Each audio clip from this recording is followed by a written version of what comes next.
হামলা অব্যাহত রেখেছে ইসরায়েলি বাহিনী। রাতভর শক্তিশালী বিস্ফোরণে কেঁপে উঠেছে দেশটির রাজধানী বৈরুত।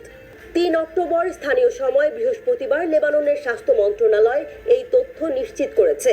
প্রতিবেদনে বলা হয়েছে, গত ২৪ ঘন্টায় লেবাননে ২০টির মতো হামলার ঘটনা ঘটেছে। এর মধ্যে ১১টি হয়েছে বৈরুতের দক্ষিণ শহরতলিতে। প্রতিবেদনে আরও বলা হয়েছে, ইসরায়েলি সেনারা বাংকার বাস্টিং বোমা দিয়ে হামলা চালাচ্ছে।